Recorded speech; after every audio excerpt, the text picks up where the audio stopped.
Et bonsoir à tous et bonsoir à toutes et bienvenue pour ce nouveau numéro de Entre l'encre et les mots ce soir en compagnie de toute la team. Bonsoir les filles. Bonsoir à tous. Merci à vous d'être là ce soir pour ce mois rédactif, on le rappelle effectivement. Et ce soir, on va avoir la chance de passer un beau moment avec Bernadette Mesbourian pour son livre Maître. On l'a dit aux éditions rédactives. Vous connaissez le principe de l'émission. Nous aurons la chance tout à l'heure d'avoir donc la chronique de Sonia. Sonia, qu'est-ce que tu peux nous dire sur ce livre? C'est un petit huis clos bien sympathique, ma foi, et avec des petits flashbacks et tout ça. Donc, j'en dirai pas plus, parce que sinon je vais spolier ma chronique. Ah bah écoute, dans l'impatience de t'écouter dans quelques instants, nous aurons bien entendu la chance d'avoir l'extrait donc de Marie Méran, la comédienne de cette émission, qui a enregistré un extrait et on l'écoutera tout à l'heure. Puis ensuite, nous aurons le portrait de Séraphine. Séraphine, qu'est-ce que tu peux nous dire sur notre chère Bernadette? Bernadette, la semaine dernière, on a eu les pianos désaccordés d'André, mais là, cette semaine, on a une pianiste. C'est une virtuose des mots et surtout des émotions, donc forcément, ça me touche un petit peu. Elle cache énormément de sensibilité dans ses mots et beaucoup d'humour derrière ses petites lunettes. Du coup, voilà, je voudrais savoir ce qu'elle cache aussi derrière ses personnages. Je voudrais aller gratter un petit peu de ce qu'elle dit d'elle dans tout ça. Eh bien écoute, nous t'écouterons donc en fin d'émission pour avoir le portrait de Bernadette et on rappelle encore une fois que c'est le mois spécial Rédactive. Chaque mercredi et chaque vendredi, nous avons un invité donc de Rédactive qui vient nous parler de cette belle maison d'édition dont la directrice de publication est Maëlys Père, dont je salue puisque j'ai vu qu'elle était là. Hein. D'ailleurs, je vous salue tous, merci à vous d'être là. Vous êtes déjà pas mal à nous regarder sur Facebook et sur YouTube, donc n'hésitez pas à poser vos questions et on reçoit tout de suite donc notre chère amie Bernadette.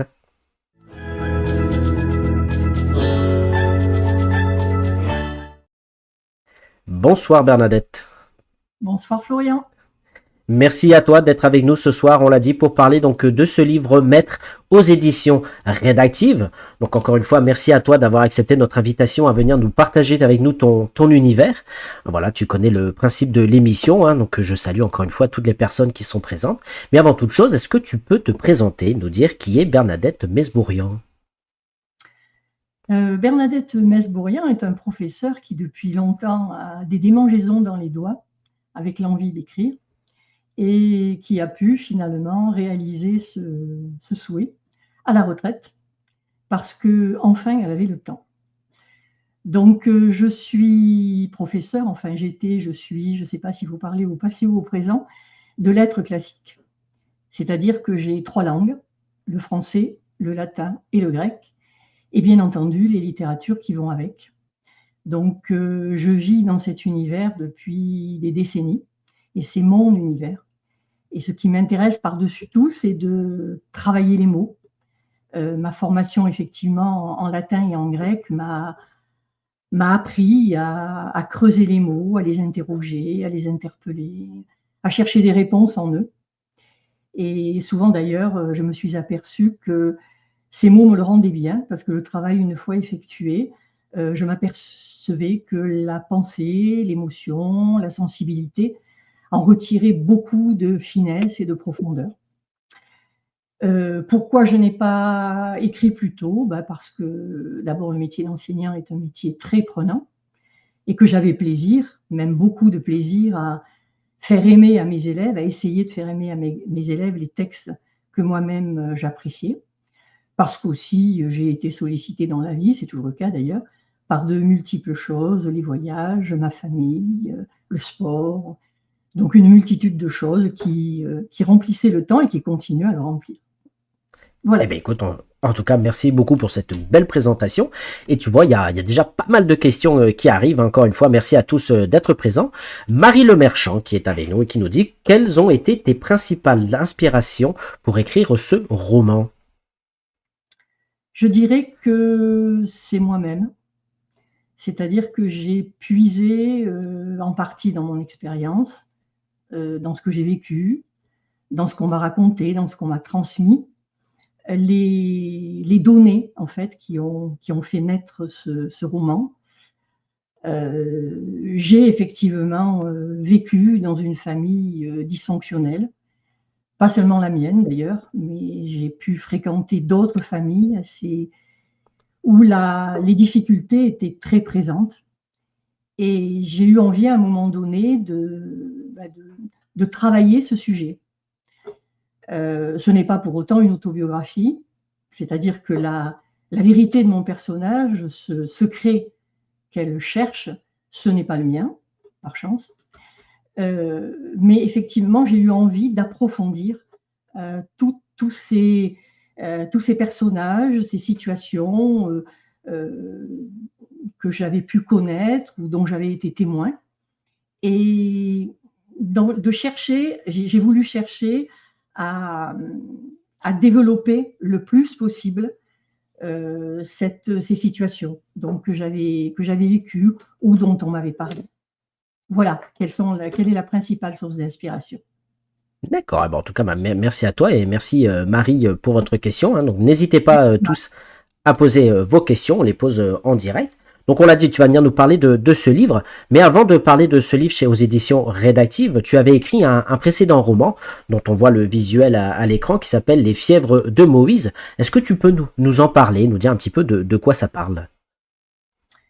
C'est un roman qui évoque des disparitions d'enfants. La disparition d'un enfant.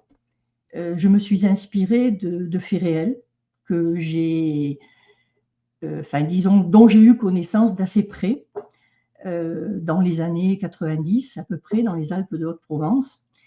Et donc, je me suis inspirée de ces événements réels pour imaginer, romancer une histoire où un enfant disparaît, laissant un vide évidemment considérable derrière lui. Et l'héroïne, qui s'appelle Mathilde, qui par certains côtés est proche de Nicole, va se lancer dans une recherche pour retrouver, alors qu'évidemment jamais aucune trace n'avait été retrouvée, pour retrouver cet ami d'enfance. La ressemblance entre Mathilde et Nicole, c'est qu'elles sont toutes les deux effectivement à la recherche d'un passé, à la recherche d'un mystère. Pour Nicole, c'est un secret qu'on a bien enfoui.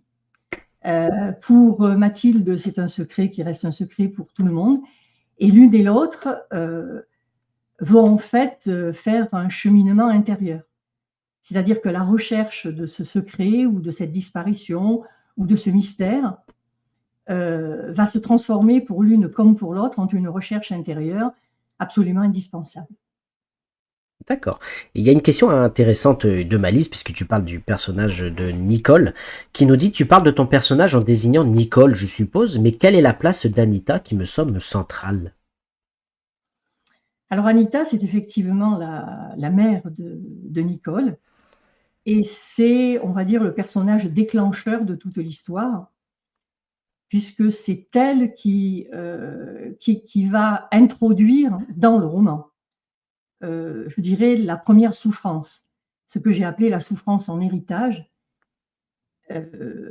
Évidemment, on peut imaginer dans on va dire, une enquête psychologique, une réflexion psychologique, qu'elle est elle-même l'héritière d'une souffrance antérieure.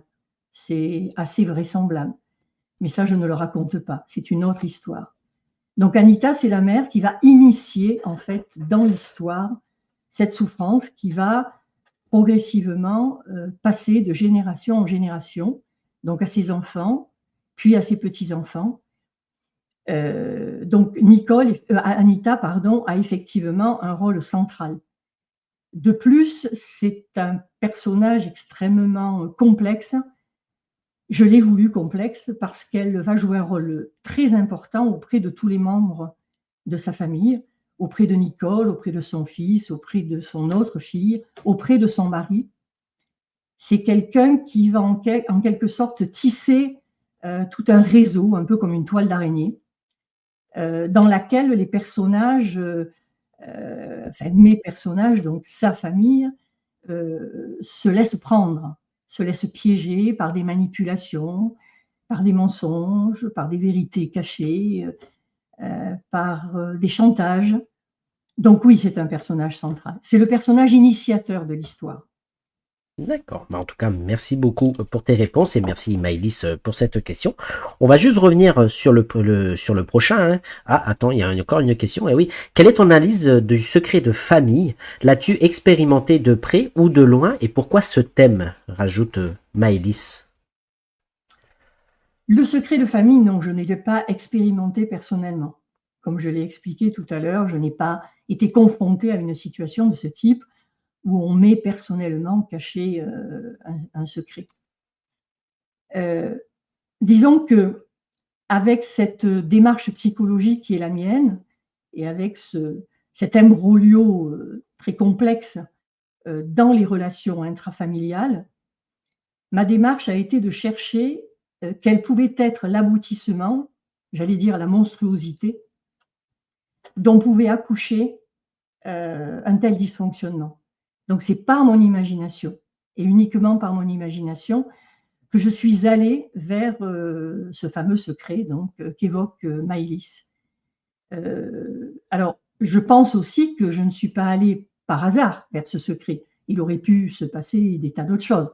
J'aurais pu inventer des tas d'autres choses, mais les liens entre les enfants d'Anita sont tels, il y a une telle jalousie, parfois une telle haine, que j'ai imaginé en fait qu'ils allaient vouloir se décharger de cette animosité. Voilà. Je n'en dirai pas plus parce que peut-être ne faut-il pas tout dire non plus. Non, au contraire, voilà, un livre à découvrir, donc Les Fièvres de Moïse aux éditions donc Noir au Blanc. Voilà, donc encore une fois, merci à toi. Encore une fois, merci, hein, beaucoup de questions qui arrivent, donc j'essaye juste de voir les questions qui concernent, on la rappelle, ton livre Maître aux éditions Rédactives et celles qui sont posées concernant ce livre. Mais justement, on le rappelle, tu es avec nous pour nous parler de ce livre Maître aux éditions Rédactives, et j'ai vu une question intéressante de Dominique qui nous dit pourquoi avoir choisi ce titre a-t-il plusieurs significations ici? Alors le titre a d'abord une explication toute simple, c'est qu'il y a 2 avocats et un notaire dans mon histoire. Les 2 avocats, ce sont Nicole, donc l'héroïne, et son mari, et le notaire, c'est un personnage qui joue un rôle important puisque c'est dans son office notarial que, dans un huis clos donc, qu'on conclut la succession de la mère et que les enfants, les 3 enfants, vont se retrouver pour régler cette succession. Donc, on va dire, il y a une explication littérale toute simple. Mais, et c'est pour ça d'ailleurs que le mot est au pluriel, dans un sens littéral, mais il est aussi au pluriel dans un sens non littéral. Nicole est un personnage qui est à la recherche de son passé et qui a absolument besoin de s'en rendre maîtresse. Elle a absolument besoin de découvrir ce secret qu'on lui cache parce elle est hantée par des souvenirs confus, par des émotions qui surgissent à certains moments, dans certains lieux. Et donc, elle sent en elle poindre une vérité qu'on lui cache. Elle va, à partir d'un certain moment, enquêter pour trouver cette vérité qu'elle trouvera, bien sûr. Et j'ai voulu un pluriel aussi à mettre pour signifier que cette recherche est multiple. Elle a besoin d'être maîtresse d'elle-même, mais du coup, elle a besoin de maîtriser les gens qui s'opposent à elle, qui s'opposent à sa recherche de la vérité.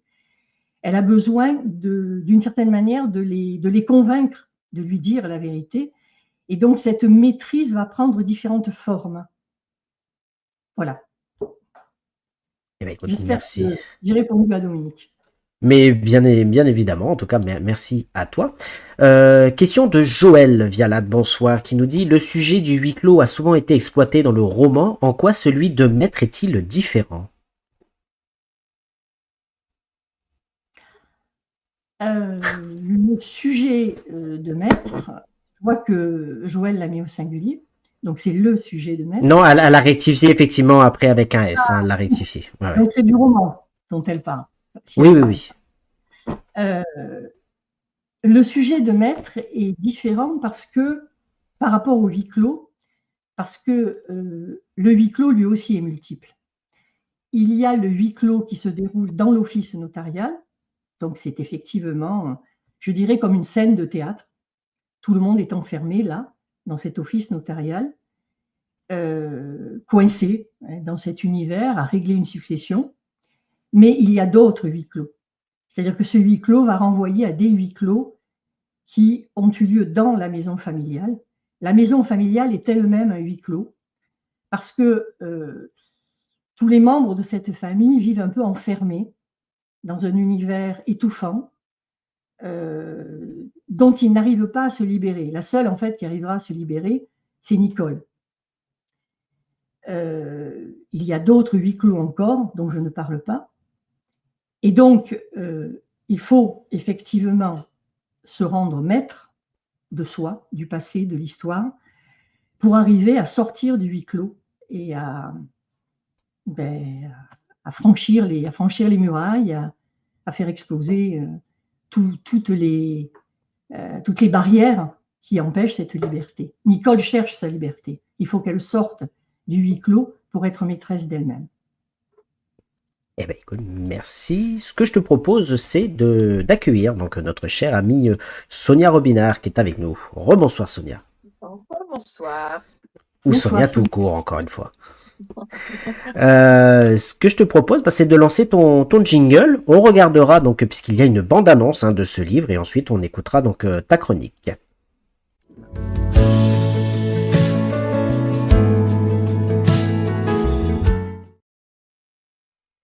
Maître aux éditions rédactives, donc de Bernadette Mesbourian. Donc ce que je vous propose, c'est de regarder une bande-annonce de ce livre réalisée donc par les éditions rédactives, par Joël, si je me souviens bien. On la regarde et ensuite, Sonia, tu nous parleras donc de ce livre. Voilà. Merci Joël.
Voilà, donc pour cette très belle bande-annonce réalisée donc par Joël aux éditions rédactives.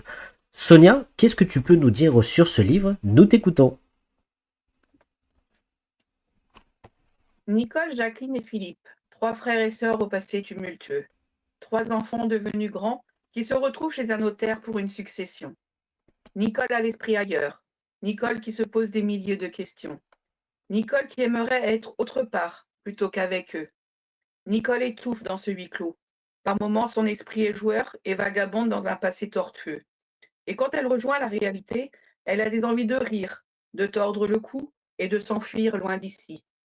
Entre une sœur qui a régi sur la vie de toute la famille depuis sa naissance et un frère qui faisait ses coups en douce pour ensuite être cajolé par leur mère, elle se rappelle ces moments où même son père était presque absent alors qu'il était auprès d'eux. Comment se construire? Peut-être en allant vivre plus loin. Mais quand on doit se retrouver, comment vivre face à des doutes et à des cauchemars de plus en plus réels? Nicole, au fil des pages, va chercher la vérité au fond d'elle et va se permettre de poser des questions. Pas facile avec des questions qui fâchent. Va-t-elle réussir à mettre les mots sur ces mots? Comme la clé qui cadenassait la porte de sa sœur, Nicole va-t-elle trouver la clé qui délivrera sa tête et son cœur? Avec ce roman, Bernadette nous livre une histoire tendre et dramatique à la fois. Avec un texte poétique et tranchant à la fois, elle nous remue. Sentiments partagés, colère mêlée, pleurs enfouis. Voici tout ce que j'ai pu ressentir avec cette lecture. Merci beaucoup, Merci beaucoup. Sonia. Merci Sonia, Avec plaisir. j'ai beaucoup apprécié. J'ai beaucoup aimé cette lecture et c'est vrai qu'on ressent en fait tous les sentiments au fil des pages. On passe de la colère à de la tendresse. On a envie de s'attacher à certaines personnes, puis en fin de compte, après, non, ça ne s'attache plus, quoi. Donc, c'est vrai que. Mais Nicole est attachante.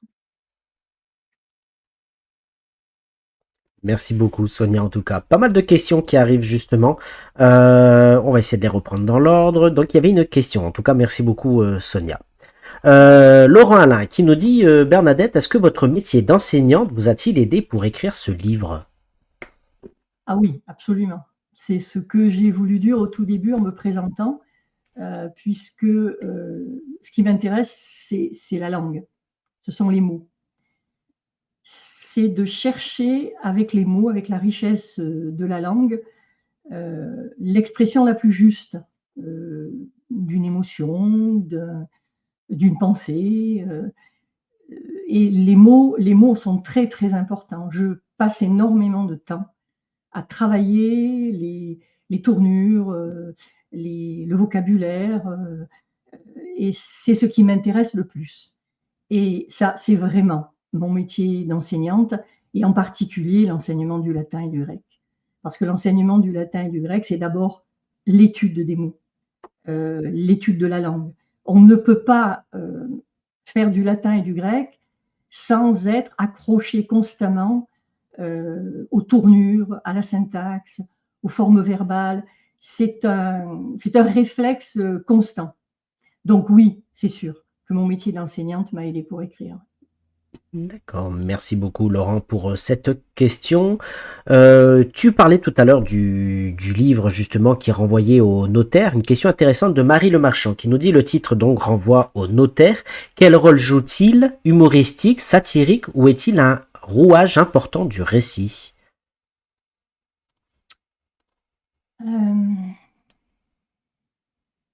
Il est évident que c'est un personnage qui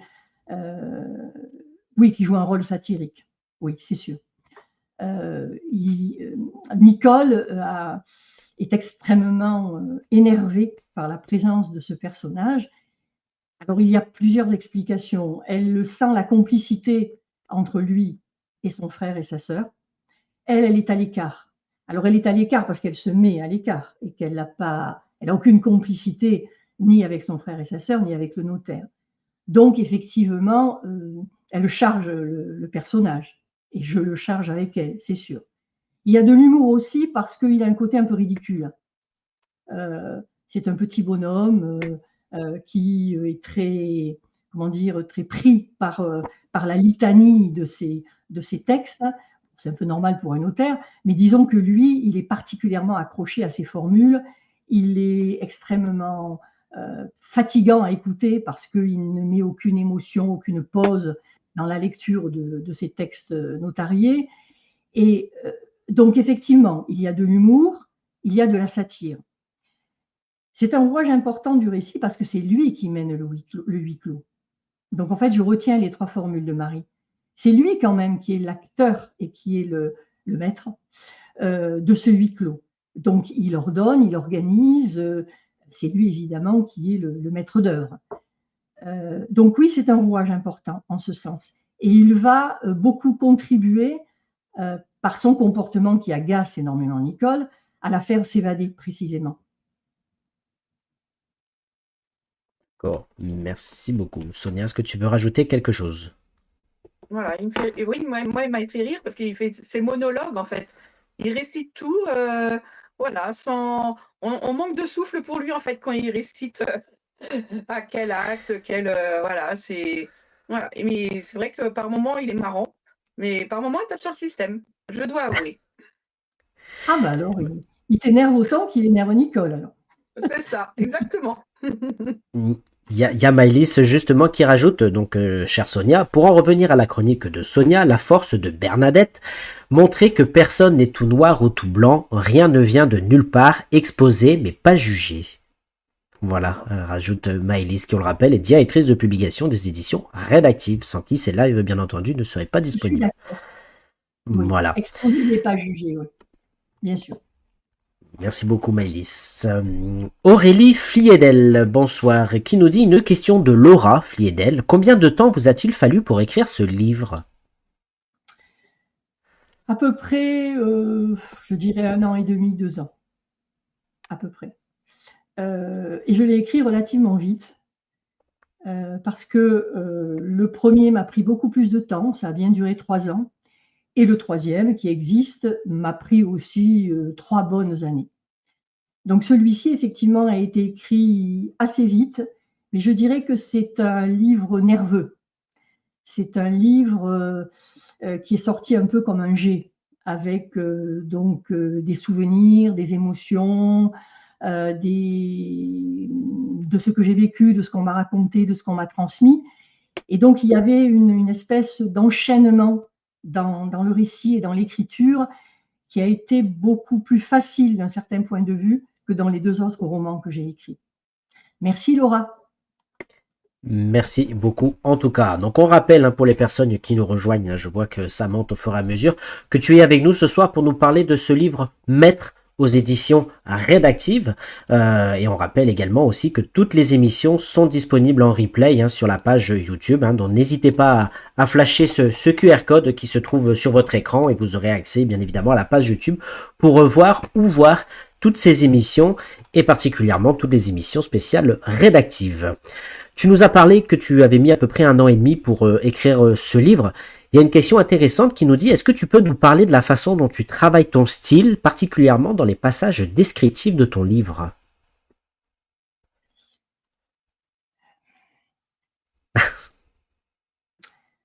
Bonne question. Il en faut toujours une. Descriptif. En fait, quand je me mets à écrire effectivement un passage descriptif, je visualise les choses.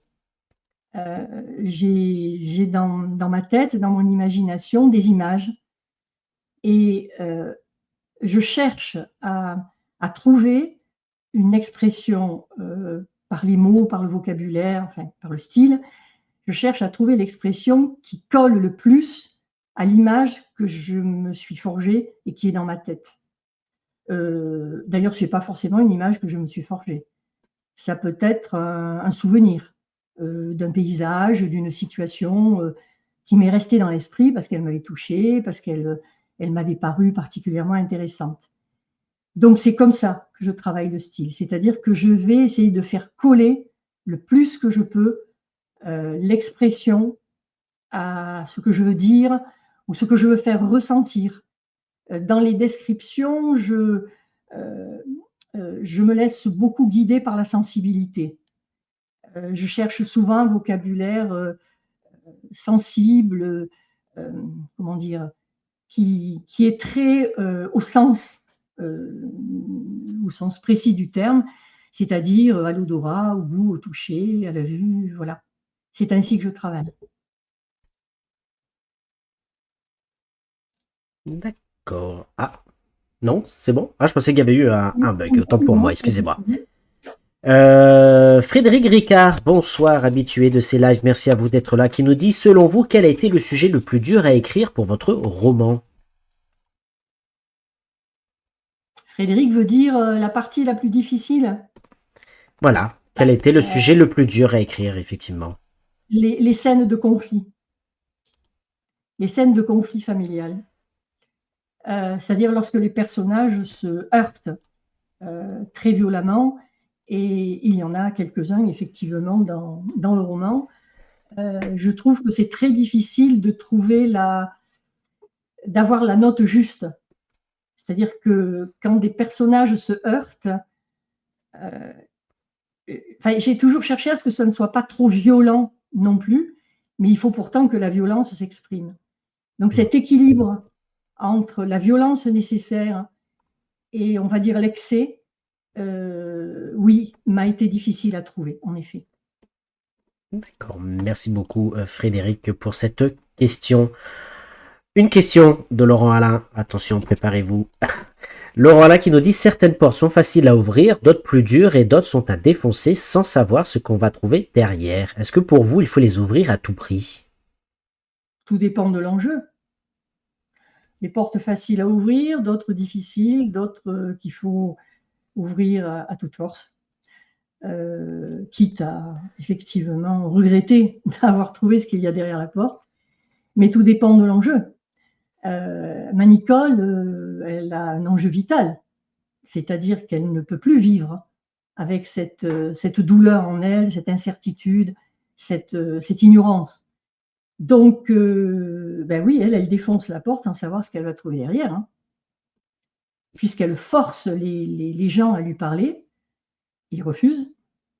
Elle va trouver par elle-même, par un travail intérieur, et ensuite elle va aller chercher la vérité auprès de ces gens qui la lui ont refusée.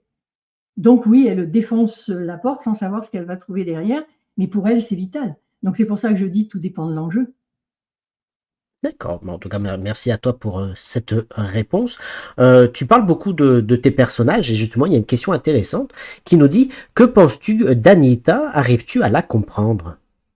Et je poserai la question ensuite à Sonia. Oui, heureusement que je la comprends. Parce que je pense que pour écrire Anita ou un autre personnage, il faut bien entrer dans la peau du personnage, il faut bien comprendre le personnage. Je veux dire, même s'ils ont des défauts majeurs, même s'ils sont de vrais problèmes pour leur entourage, il faut les aimer. À mon sens, on ne peut pas écrire sur un personnage si on ne l'aime pas. Et pour l'aimer, ben, il faut entrer dans le personnage. Oui, je la comprends. C'est une femme, en fait, qui a été lancée dans une vie sans l'avoir choisie. Le point de départ, c'est une grossesse non voulue. C'est la naissance d'un enfant dont elle ne veut pas, et dans une période extrêmement difficile pour elle, puisque son mari est parti à la guerre, et qu'elle se retrouve seule, sous le regard inquisiteur et extrêmement cruel de sa belle-mère. Oui, je comprends la souffrance d'Anita, bien sûr. Bien sûr que je la comprends. Mais je comprends la souffrance des autres personnages aussi. Je comprends la souffrance de Jacqueline, même si c'est un personnage qui est vraiment très noir. Et je comprends aussi les personnages qui sont des personnages solaires, parce qu'il y a dans ce roman qui paraît si douloureux des personnages très positifs. Lucien, l'oncle de Nicole, Caterina, sa tante, la grand-mère d'Anita, la grand-mère de Nicole, pardon, Alberta, le mari de Nicole. Il y a des personnages positifs. Alors ceux-là, évidemment, c'est plus facile de les aimer. Ça, j'en conviens. Mais je les aime tous et je les comprends tous, puisque c'est moi qui les ai créés. Comment faire autrement? Et justement, Sonia, toi, qu'est-ce que tu en penses de ces personnages et en particulier d'Anita, puisque c'est la question? J'ai eu beaucoup de mal avec Anita, en fait. J'avais envie de lui dire, mais c'est toi la mère, pourquoi tu réagis pas? Surtout avec Jacqueline, en fait. Et c'est vrai qu'au fil de la lecture, on s'y attache, mais au début, j'ai eu beaucoup, beaucoup de mal avec Anita. Je me disais, mais c'est pas possible, quoi, faut qu'elle fasse quelque chose. Elle se laissait bouffer, entre guillemets, par sa fille. Et après, oui, quand on continue la lecture, on se rend compte pourquoi, mais j'ai eu beaucoup de mal. Oui, Eh c'est ben, un écoute, personnage difficile. Je suis d'accord, Sonia. C'est un personnage difficile et qui se bat constamment contre elle-même et contre les autres. Elle ne veut pas admettre la situation conflictuelle et dysfonctionnelle de sa famille. Elle la nie, cette situation, elle la nie constamment et elle oblige en fait les autres, elle voudrait bien obliger les autres à la nier. C'est une C'est ça. manipulatrice hein, Mmh. qui joue d'armes incroyables pour dominer son mari, pour dominer son fils, pour dominer aussi pendant fort longtemps Nicole, hein, qui devient contre son gré sa confidente à un moment donné, alors qu'elle est adolescente. Mmh.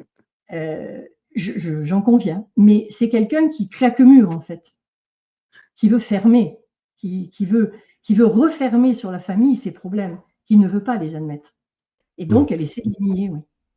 Et il y a Maëlys qui dit effectivement comprendre cette souffrance, c'est sans doute ce qui t'aide à ne pas les juger. Ah, non, je ne les juge pas.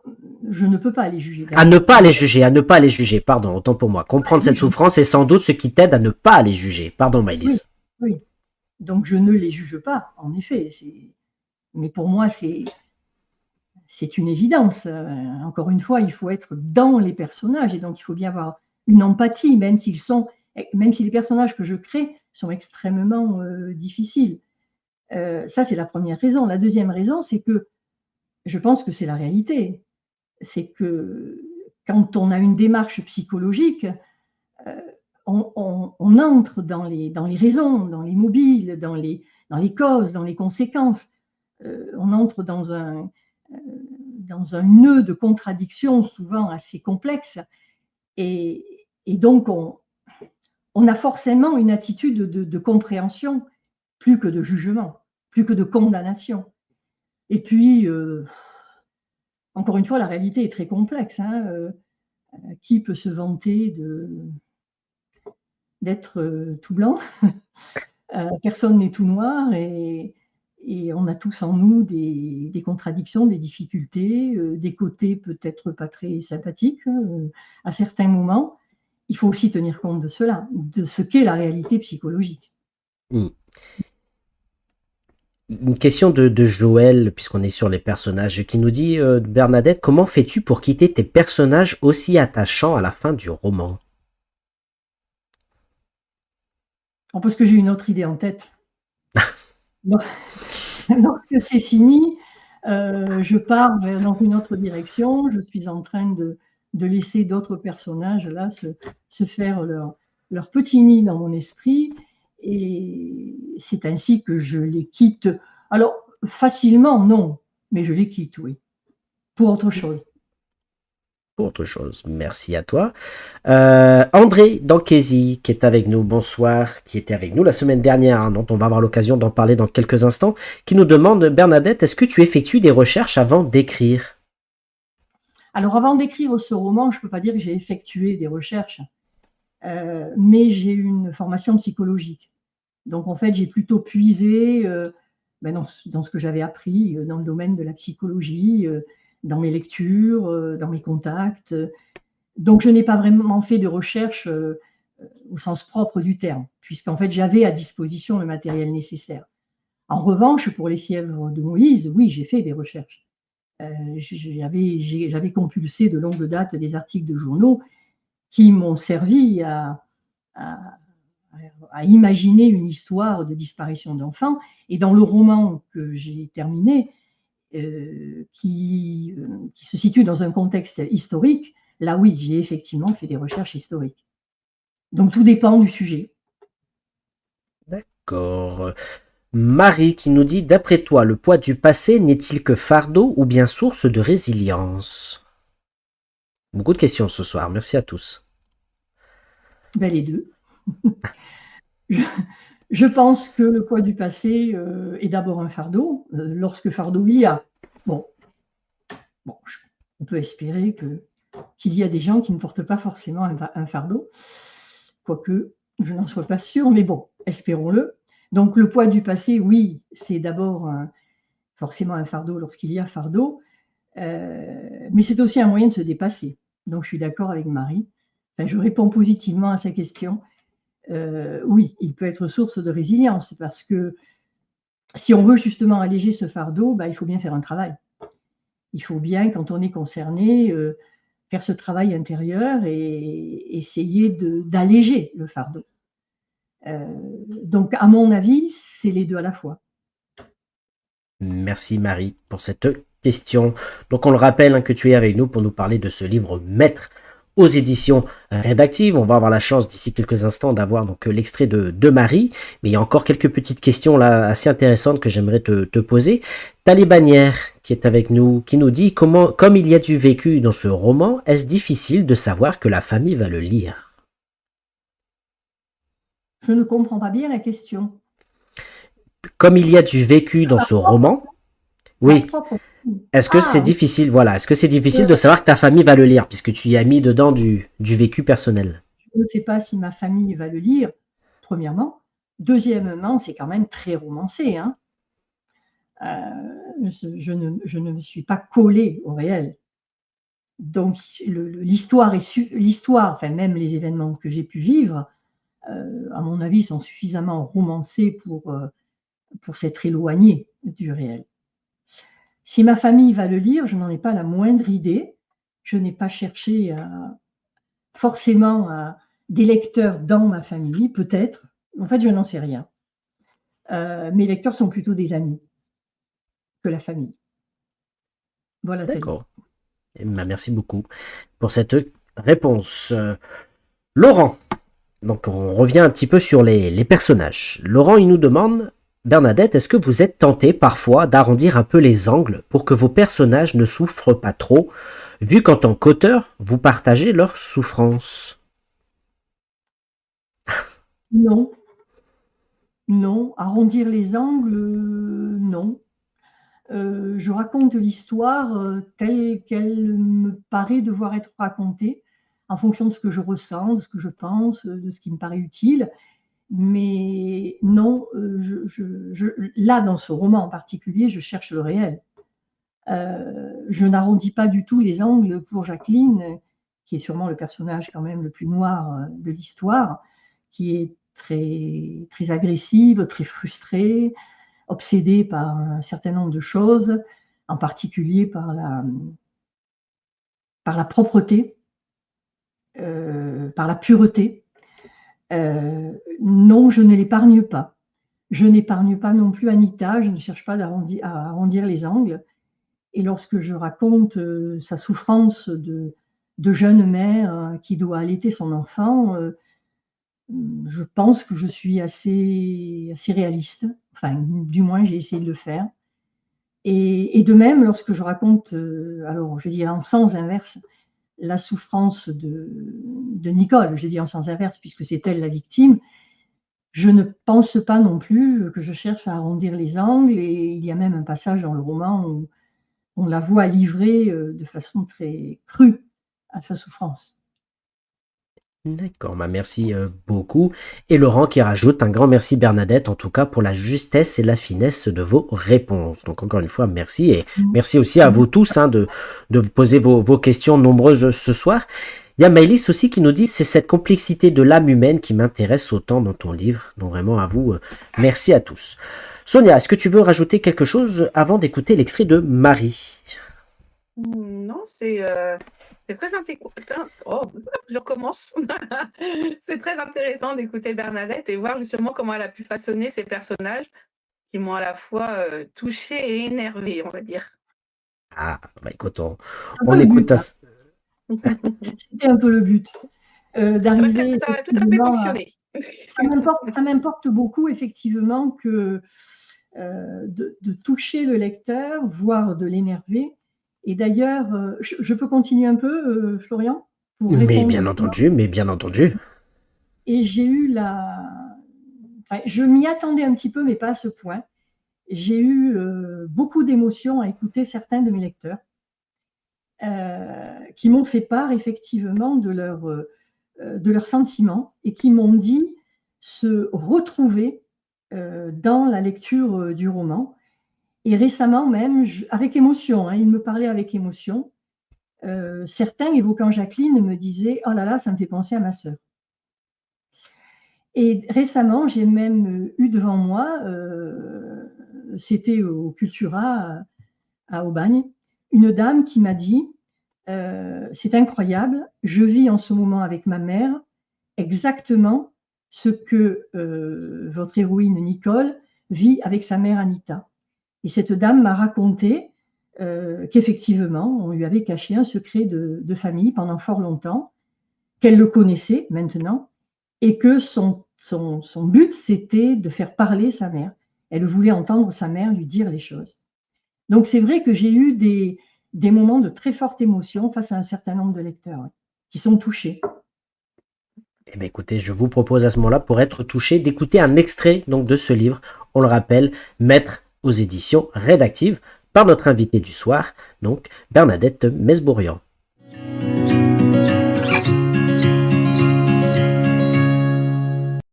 Marie Mérand présente un roman de Bernadette Mesbourian, Maître, aux éditions Rédactive.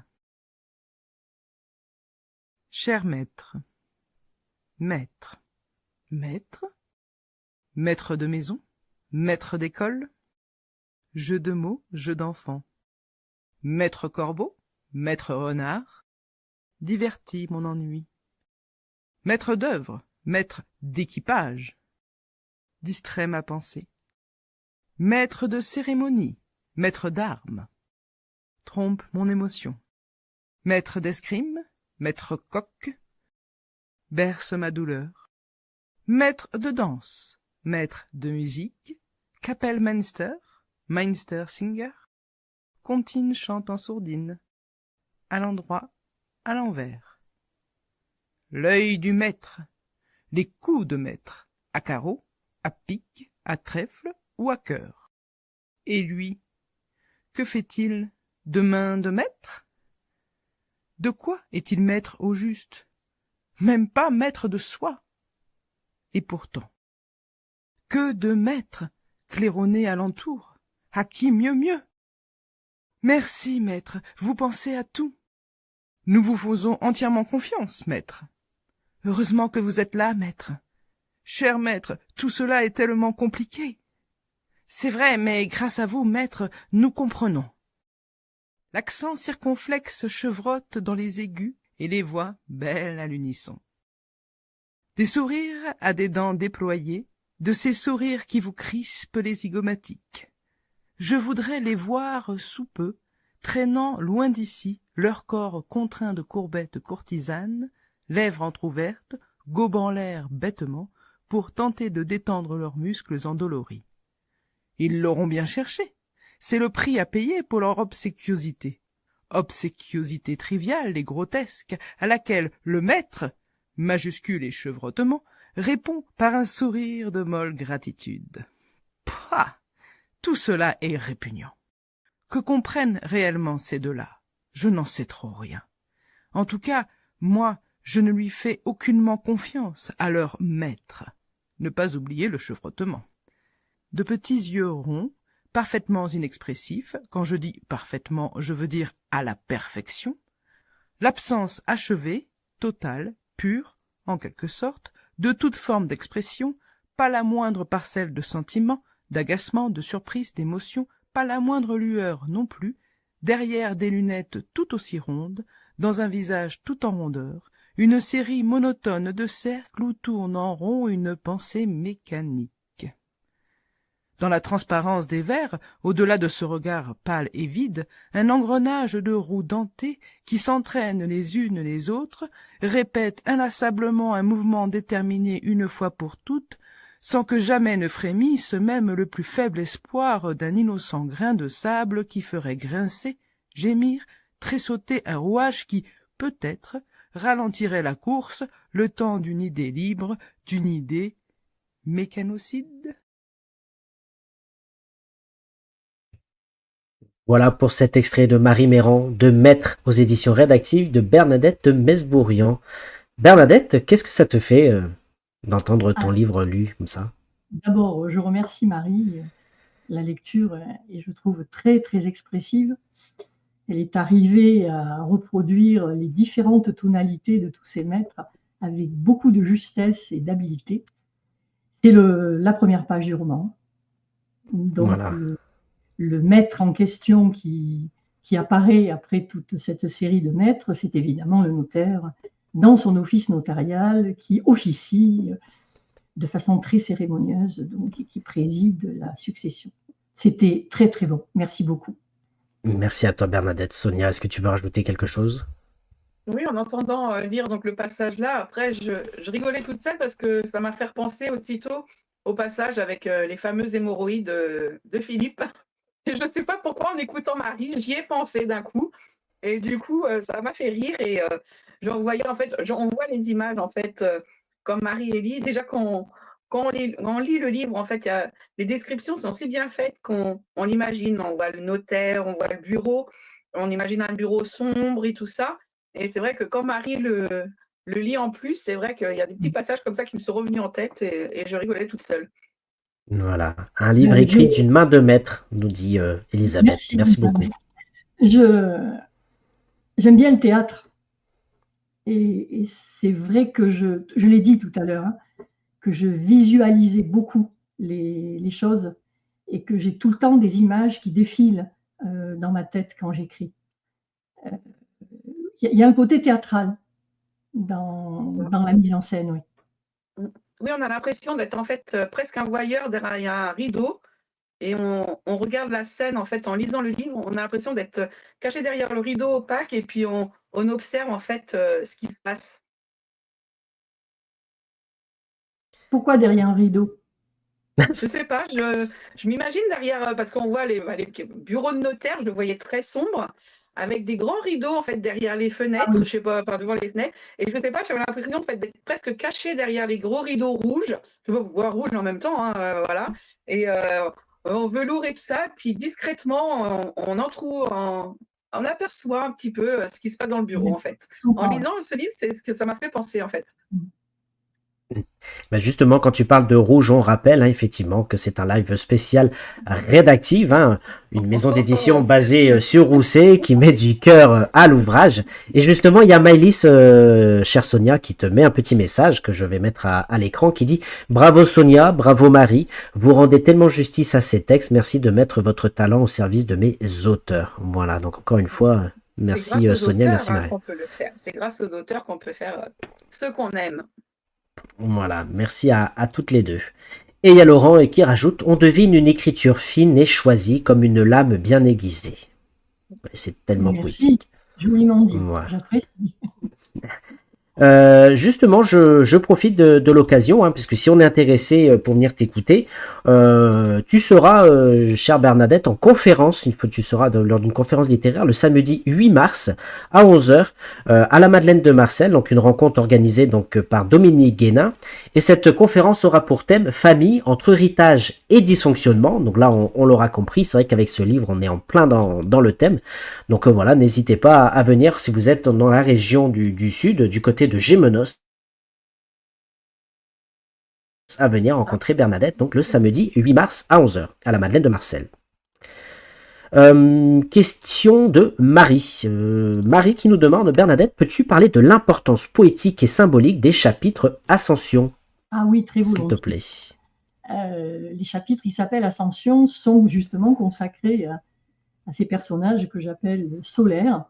Donc il y a d'une part Caterina, qui est la sœur d'Anita, et le contraire absolu. C'est une femme déterminée, ouverte, très positive, et que je présente à un moment donné avec toute une troupe d'enfants qu'elle amène jouer dans les torrents des Alpes, puisque l'action se situe dans les Alpes. Et le deuxième personnage, c'est Lucien, qui est un oncle de Nicole également. Alors, dans les deux chapitres, donc Nicole va vers sa tante et vers son oncle pour parler de cette vérité qu'elle a enfin découverte, et elle veut leur en entendre parler. Évidemment, ces deux personnages ont été complices du silence, hein, qui a été mis sur ce fameux secret. Ils en sont un peu malheureux, bien sûr. Ils vont expliquer à Nicole qu'ils ont été pris dans cet engrenage de silence et qu'ils n'ont pas pu en sortir. Alors effectivement, d'une part, les deux chapitres s'appellent Ascension parce que de fait, Nicole monte. Elle monte vers sa tante dont le chalet est installé assez haut dans la montagne et elle va traverser des étendues d'herbe. Elle voit de loin sa tante dont le profil apparaît devant son chalet. Et effectivement, il y a une dimension poétique parce que j'ai voulu donner à cette ascension vers la tante, j'ai voulu situer plutôt cette ascension vers sa tante dans un cadre qui évoque la montagne, enfin certains aspects de la montagne, et en particulier ces grands champs d'herbe que l'on peut parcourir dans les Alpes. Et symbolique aussi, donc pour ce qui est de Caterina dans ce passage-là, parce que monter vers Caterina, c'est évidemment accéder à la vérité. Et lorsqu'elle arrive près de cette femme, s'ensuit une très forte émotion et un dialogue extrêmement riche où donc la tante va, comment dire, présenter d'une manière plus précise, plus argumentée, plus ressentie les événements qui se sont déroulés. Et de la même manière avec Lucien, qui est donc l'oncle paternel de Nicole, l'ascension est différente. Là, on est au cœur du village et cet oncle qui n'a jamais voulu se marier est allé s'installer tout en haut d'une maison de village, dans un appartement auquel on accède par un escalier impossible. Dès qu'on ouvre la porte qui donne sur la rue, on a immédiatement la première marche d'escalier devant soi, il n'y a pas de palier. L'ascension est très rude, la pente est raide, il n'y a pas de main courante, et donc c'est une véritable ascension au sens physique du terme. Il faut effectivement forcer, il faut vraiment vouloir aller jusqu'à cet oncle. Alors pourquoi ne s'est-il jamais marié? Parce qu'il n'a jamais rencontré de femme qui accepte de vivre dans un endroit pareil, et que lui préférait son Inègle là-bas au sommet de son escalier que n'importe quelle épouse. Donc Nicole va gravir ces escaliers sous les moqueries de son oncle qui l'attend un peu plus haut, en lui demandant comment il se fait qu'elle met tant de temps pour arriver, alors que lui a l'habitude de monter 4 à 4 ces escaliers invraisemblables. Et lorsqu'elle arrive en haut, elle arrive dans une grande pièce complètement lumineuse. La pièce domine tout le village et dégringole sous les yeux de celui qui se met à la fenêtre tous les toits du village. Donc il y a effectivement une dimension poétique dans cette vision de lumière, dans cette vision, on va dire, extrêmement positive de ces toits du village qui s'étalent sous le regard donc, de Nicole et de son oncle. Et effectivement, j'ai pris beaucoup de plaisir, je m'en souviens, à écrire ce passage parce que, oui, je voulais absolument y intégrer une poésie aussi belle que possible. Et symbolique, évidemment, enfin, je pense que je l'ai déjà dit sans le préciser, l'ascension est rude, mais ça en valait la peine parce que lorsqu'elle arrive auprès de son oncle, ben là aussi, c'est l'accueil, c'est l'amour, c'est le réconfort et c'est un dialogue d'où elle va tirer beaucoup d'informations et surtout beaucoup de réconfort. Merci, je vois Sonia qui secoue la tête. Sonia, tu veux... Mais en fait, je revois tout le livre, en fait, quand Bernadette, elle en parle. Elle le parle avec tellement d'émotion et de passion de ces personnages que du coup, en fait, je les revois, en fait. Je relis le livre en même temps que je l'écoute. Merci, Sonia. Eh ben, merci beaucoup. Donc on le voit effectivement, on aura dans quelques instants la question mystère pour notre invité, qui on le rappelle, c'était notre cher ami André Danchézy, qui est venu nous présenter donc son livre ce mercredi. Donc on en parlera dans quelques instants. Mais j'aimerais Bernadette, avant la question, que tu nous parles de cette maison d'édition rédactive dont tu es un auteur, et on est dans le mois spécial rédactif dans cette émission entre l'encre et les mots. Qu'est-ce que tu peux nous dire sur cette maison d'édition et quel est ton rapport avec elle? La rencontre de Maëlys a été un très beau moment dans ma vie. Je suis arrivée vers elle parce qu'on me l'avait indiqué. C'est une connaissance commune qui m'avait indiqué Maëlys. Et au premier contact, j'ai senti qu'il y avait entre nous une compréhension. On parlait la même langue, on parlait des mêmes choses. Donc ça a été effectivement quelque chose de très positif pour moi. Et toute la suite a été à l'avenant. La lecture et le retour qu'elle m'a fait de Maître m'a convaincue qu'elle comprenait vraiment ce que j'avais voulu faire. Puis est venu le travail avec Nathalie, que je salue et que je remercie.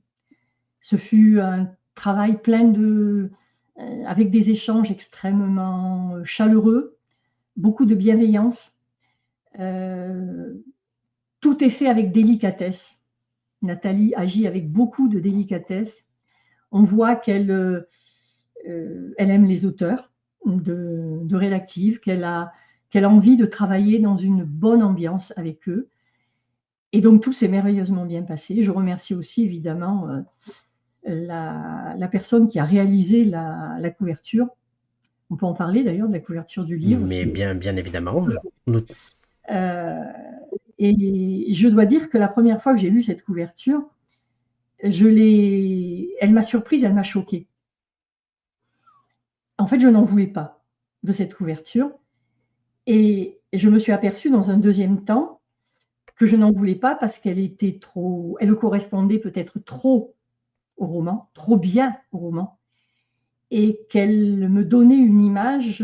Alors, elle me racontait l'histoire, elle me renvoyait l'histoire de façon simple, un peu brutale, sous forme d'une image, et je me suis laissée convaincre parce que j'ai compris cela dans un deuxième temps. Et je trouve la couverture très belle, avec cette porte qui s'ouvre, et si on la regarde bien, dans la pièce, on est dans l'obscurité, et à l'extérieur est la lumière.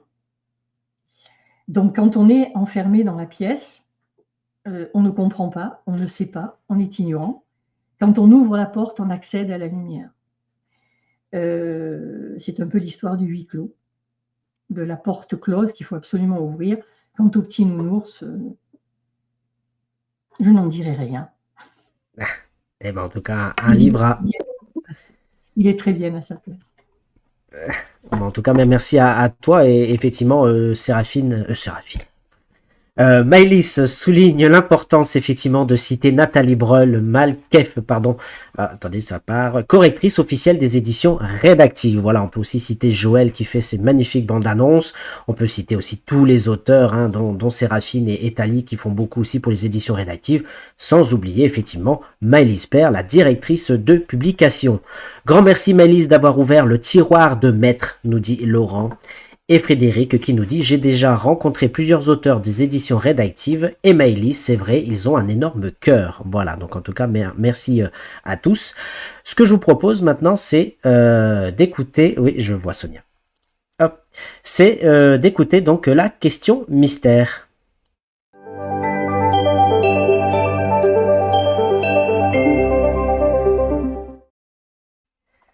Alors, chers amis, je vous rappelle que ce mercredi, donc, nous avons reçu notre cher ami André Danquesi qui est venu nous présenter son livre « Comme des pianos désaccordés ». Ce que je vous propose, donc, c'est d'écouter sa question.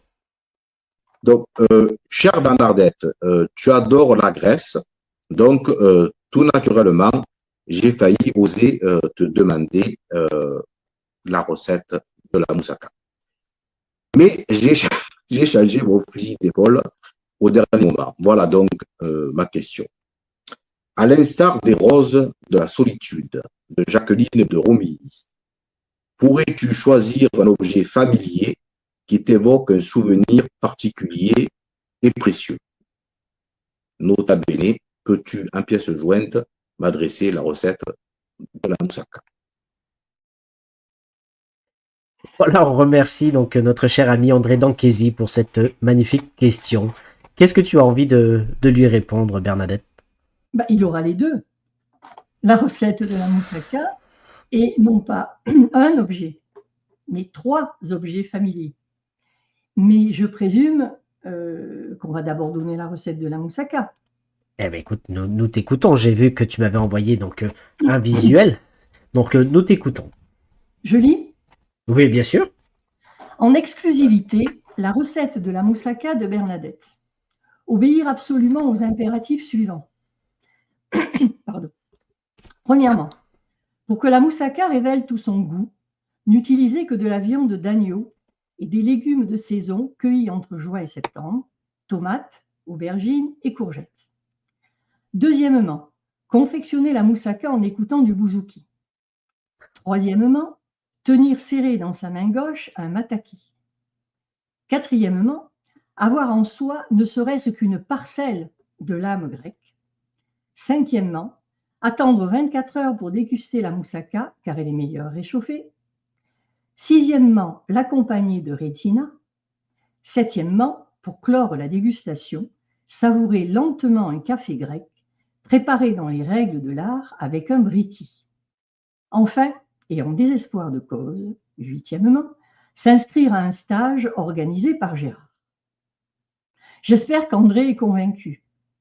Eh ben écoute, on l'espère et je n'en doute pas en tout cas, mais merci à toi et merci d'avoir répondu à cette question.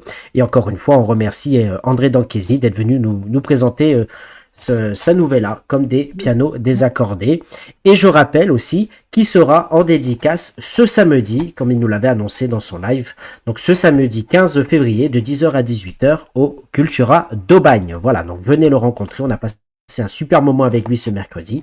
Donc si vous êtes de la région, encore une fois du Sud, n'hésitez pas à venir le voir au Cultura d'Aubagne. Est-ce que tu veux rajouter quelque chose, Bernadette, avant que tu poses la question? Il présente les objets. Allez-y, je t'en prie. Ah oui, hein.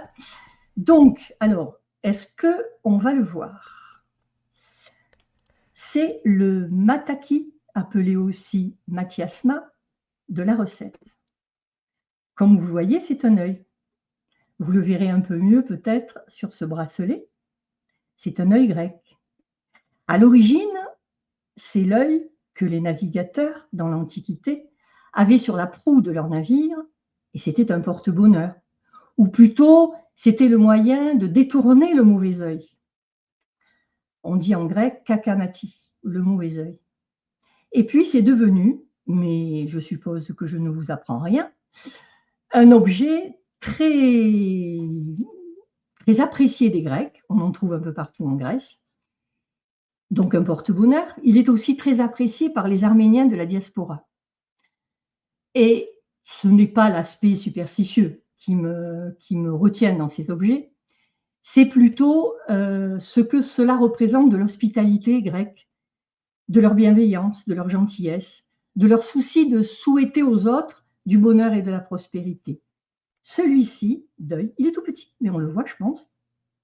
Donc avec ces cercles concentriques entre le bleu foncé, le noir, le blanc, le bleu clair, il m'a été offert par une Arménienne dans une épicerie arménienne à Paris. Comme ça, à la caisse. J'ai payé ce que j'avais acheté et elle m'a offert l'œil. Et celui-ci, il m'a été offert en Crète, à Héraclione, également dans une boutique, par la vendeuse. J'ai payé mes achats et en partant, elle m'a offert le bracelet. J'ai promis 3 objets à André. Voilà le 3e. C'est pour faire le café, ça. Qui permet de faire le café grec. Mais là aussi, vous le connaissiez tous. Et ce sont des objets familiers pour moi. Et bien justement, puisque tu nous montres ce magnifique objet, il y a Tali qui demande maintenant, il va nous falloir la recette du café grec. Parce que c'est une particularité aussi, ce café. C'est une particularité et c'est tout un art. Je ne m'aventurerai pas à faire le café grec. C'est la spécialité de Gérard, la moussaka aussi. Donc, Thaïs, il faudra que tu poses ta question à Gérard à la première occasion. Eh ben écoute, à l'occasion. En tout cas, effectivement, nous régalons Maëlys Père. Donc en tout cas, merci à toi Maëlys. Enfin, j'imagine qu'elle parle de vous les auteurs. Hein. C'est un vrai régal de vous entendre et de voir cette complicité que vous avez entre vous. C'est vraiment voilà, le slogan, une maison d'édition qui met du cœur à l'ouvrage. Bah, vous le démontrez chaque jour. Donc vraiment, merci à vous. Je vais intervenir 1 minute là-dessus. Effectivement, c'est une caractéristique de Redactive, cette complicité, ce plaisir d'être ensemble, d'échanger, de se faire mutuellement la publicité de ce que nous faisons. Et ça, c'est aussi une belle caractéristique de Redactive. Mais ça vient de Maëlys. Hein. Le cœur, c'est Maëlys. C'est elle. Ah, ben en tout cas, on la remercie en tout cas. Merci beaucoup Maëlys, en tout cas, qui nous permet, comme l'a dit Sonia, de passer ces merveilleux moments. Et on rappelle hein, que sur tous les auteurs hein, de Redactive, vous pouvez les retrouver sur www.redactiveedition.com. Voilà, donc en tout cas, merci à tous pour ce beau moment. Il y a une remarque juste de André qui nous dit « Merci Bernadette pour la recette, mais je n'attendrai pas 24 heures pour la déguster. » Voilà, donc bon, André est bien gourmand aussi. Si tu arrives à la faire dans les conditions. Eh bien écoute, Donc on le dit. Donc voilà. Donc là tu as répondu à la question donc de André. Maintenant, bah nous recevrons donc quel jour on est là? On est mercredi. On se recevra donc ce vendredi. On fera exceptionnellement une petite parenthèse dans l'édition rédactive puisque nous recevrons à titre exceptionnel Bénédicte Delmas que vous devez sûrement tous connaître. Bon, je sais que Séraphine la connaît bien elle est aussi réalisatrice et actrice. Hein, elle a joué dans la série Sous le soleil. Elle réalise aujourd'hui Plus belle la vie. Mais elle viendra avant tout nous parler de son livre, son premier livre, puisqu'elle se lance aussi dans l'écriture. Elle viendra nous parler de son livre Jeanne, la rebelle de Dieu, aux éditions Fayard. Je demanderai dans quelques instants à Sonia ce qu'elle a pensé de ce livre. Mais Bernadette, quelle serait la question que tu aurais envie de poser à Bénédicte Delmas? Bonjour Bénédicte.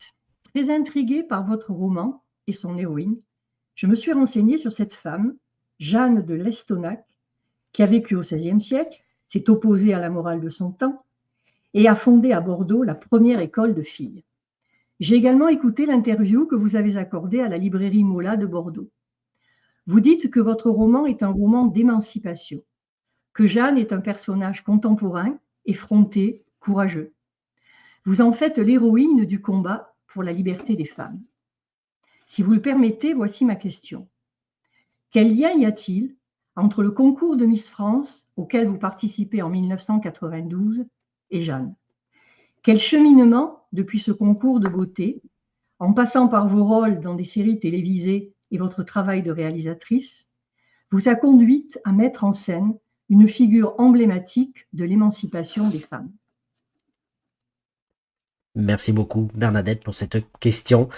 Et effectivement, tu fais bien de le souligner. Effectivement, on rappelle que Bénédicte Delmas a été deuxième dauphine de Linda, que j'écorche pas son nom, Linda Razé, je crois. Voilà, bon, je vois Séraphine qui nous fait signe de la tête. Séraphine, tu disais Linda? Hardy, je crois. Linda Hardy, c'est ça, qui a été élue Miss France en 92, et Bénédicte a été sa première dauphine, effectivement. Sonia, qu'est-ce que tu veux nous dire sur ce livre? Alors là, j'ai plongé dedans, mais je m'y attendais pas du tout, en fait. Et c'est tellement passionnant que je ne connaissais pas du tout non plus Jeanne. Et du coup, on apprend plein de choses, en fait, et qu'on ne sait pas forcément. Et du coup, franchement, c'est un livre à découvrir. Moi, en fait, je me suis régalée, je l'ai lu en à peine 2 jours. Et pourtant, c'est un beau pavé, un beau bébé. Et c'est vrai que franchement, il est à lire. Au pavé, après, toi qui as l'habitude de lire, il est pas si gros que ça. Hein. Oh oui. Bah, pour certains, si. Quand même. Bon.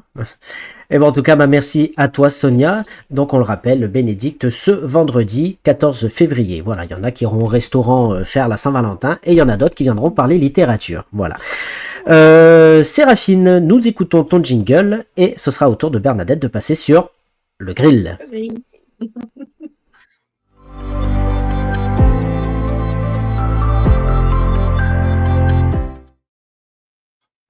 En fait, on dit le portrait de Séraphine, mais je pense qu'on pourrait marquer le grill tout simplement. Hein. Oh, c'est pas mal ça. Oui, oh, Oh, tiens, je mais toi, veux, je veux, dès qu'il y a je une... veux. Bon, on en discutera, mais en attendant, nous t'écoutons. Et bon courage, Bernadette, on est avec toi. Ouais, soutenez-moi, je vais en avoir besoin. Hein. Jusqu'à présent, Allez. ça allait bien. Allez, nous t'écoutons. Je vais être très désagréable avec toi, t'inquiète. Je sais, je Promis, sais. tu sais. Non, c'est surtout que justement, tu décris des, des quêtes, des recherches de soi, des quêtes vers soi. Et du coup, j'aurais bien aimé savoir, me permettre de demander quels sont tes mystères à toi, quels sont les non-dits qui t'ont amené à mettre ça dans tes romans, à mettre ce besoin de comprendre, ce besoin d'aller fouiner dans le passé pour pouvoir s'en libérer. Tu veux que je te dise mes non-dits? C'est ça que tu veux? Oui, est-ce que toi aussi tu as eu des mystères? Est-ce que toi aussi tu as eu ces non-dits qui t'ont aidé à décrire tes personnages? Tu l'as dit. Mais est-ce que tu pourrais m'en donner un peu plus, m'en dire un peu plus sur ce qui t'a inspiré toi, sur ton mystère à toi. Alors, je vais botter en touche. Ne crois-tu pas, Séraphine, que tout le monde a des non-dits? Évidemment, c'est les Oui, tiens qui évidemment. m'intéressent là. On a tous vécu des difficultés, Mhm, des moments de doute ou d'inquiétude. Quant à te dire mes non-dits, encore faudrait-il que je les formule là maintenant dans l'instant, et je vais avoir du mal à le faire. Il est vrai quand même que le roman en révèle une partie. J'ai bien dit que le dysfonctionnement de cette famille, je l'ai quand même vécu de près. Donc, d'une certaine manière, dans Maître, j'ai exprimé une partie de ces non-dits. d'accord. Est-ce que Je toi n'en dirai aussi pas tu as... plus, hein. Non, mais je te remercie, je respecte. Je voulais t'embêter, j'ai réussi, c'est tout. Non, mais je sais que tu veux Non, m'embêter. Allez, vas-y, continue. est-ce que, est-ce que est-ce que toi aussi tu as été déterrer ce passé? Est-ce que toi aussi tu as fait ce cheminement d'aller chercher à comprendre le présent? Il y a une phrase que j'ai vue qui dit d'aller plonger profondément dans le passé pour pouvoir revenir à la surface du présent. J'ai adoré cette image. Est-ce que toi aussi tu as fait ce plongeon, d'aller Oui, travailler ton passé pour être plus oui, épanoui dans ton présent? oui. Et Oui, oui, est-ce bien sûr. oui, Bien sûr. Je pense que tout le monde devrait le faire d'ailleurs. C'est une démarche, alors qui peut effectivement être très importante, qui peut être psychanalytique aussi, hein, lorsque, bien sûr. lorsque cela est nécessaire. Bon, ça n'a pas été mon cas, mais oui, aller chercher dans son passé pour comprendre le chemin qu'on a suivi, pour essayer de savoir ce qui a pesé sur nous. Pesé, pas forcément de manière négative, hein, ce qui nous a poussé à être ceci ou cela, ça peut être tout à fait positif, c'est pas forcément négatif. C'est important, c'est intéressant, c'est une manière, ben, oui, d'être davantage maître de soi-même, de mieux comprendre, en sachant toutefois qu'on n'est jamais vraiment maître de soi-même, ce n'est pas possible. On n'y Oui. arrive jamais vraiment. J'allais dire heureusement, parce qu'il faut aussi que on continue à être dans l'incertitude, dans l'hésitation pour avancer et pour comprendre les autres aussi. Si on arrivait à un moment donné à se dire, ce serait presque monstrueux, à se dire, bon, ça va, moi j'ai tout compris, je sais tout, je maîtrise tout, on n'aurait plus rien à apprendre et on deviendrait un individu, enfin, un peu froid et incapable de comprendre les autres. Donc, oui, je pense qu'il faut faire cette démarche, je l'ai faite, oui. Il faut faire cette démarche pour essayer de comprendre. Et d'ailleurs, on s'aperçoit que en faisant cette démarche, on a un regard sur le passé beaucoup plus bienveillant, beaucoup plus généreux que si on ne le faisait pas. Je rejoins un peu ce qu'on disait avec Maëlys tout à l'heure, Oui. quand j'ai parlé de l'amour que j'ai pour mes personnages. C'est vrai aussi dans la vie. Quand on, quand on comprend un peu en profondeur ce qui nous est arrivé, je sais pas, le rôle qu'ont joué les parents, la fratrie, les amis, l'environnement, le pays où on a vécu, les lieux qu'on a traversés, quand on a réfléchi sur tout cela, eh ben, la réflexion permet en fait de mieux apprécier et de mieux contrôler les choses. Et donc, c'est pour cela que je parlais de bienveillance. Mhm. J'ai Justement, répondu? tu es... Ah oui, totalement, totalement. J'en attendais pas moins de toi. Justement, tu es une femme souriante, joyeuse, bienveillante, drôle. Moi, je le trouve en tout cas. Oui, je ris beaucoup Et avec toi. c'est vrai. Et du coup, j'aimerais savoir justement comment tu as réussi on en a parlé un petit peu tout à l'heure, à décrire ces personnages qui sont vraiment écorchés, qui sont difficiles, qui sont parfois violents, qui justement vont chercher des choses qui vont les travailler. Et toi-même, tu dis que tu visualises les scènes quand tu les écris. Donc, comment est-ce que tu as fait pour supporter justement de décrire ça, de décrire cette violence? Comment tu fais pour prendre le recul suffisant alors que avec la sensibilité que tu as? C'est une excellente question. Je n'ai pas toujours bien supporté. J'ai effectivement, à certains moments, été envahie par une émotion comme si j'étais dans le réel, alors que je n'y étais que partiellement ou je n'y étais plus du tout. Mais effectivement, cette emprise qu'avaient les personnages sur moi, parce que c'était ça, hein. Enfin, j'ai vécu avec eux, j'ai tremblé avec eux, j'ai eu peur avec eux, me créait quelquefois des émotions désagréables, je l'admets. Quelquefois, j'arrivais à prendre plus de recul. Et je pense à la question qu'on m'a posée tout à l'heure, comment fais-tu pour quitter tes personnages à la fin? Et le moyen de les quitter, c'est effectivement d'en avoir d'autres, d'avoir un autre univers romanesque, une autre idée qui permettent de tourner la page et d'oublier ce qu'on vient de faire. Mais tu as raison, hein, c'est une très très bonne question. Tu joues avec tes émotions, tu joues avec l'émotion des lecteurs, tu joues avec tes propres émotions en écrivant. Donc, du coup, est-ce du sadisme ou du masochisme? J'espère ni l'un ni l'autre. Peut-être un peu des deux, à savoir. Là, c'est à toi à répondre, hein. C'est au lecteur à répondre. Je ne réponds pas. Les deux, les deux. Je dirais les deux. J'espère un petit peu comme ça.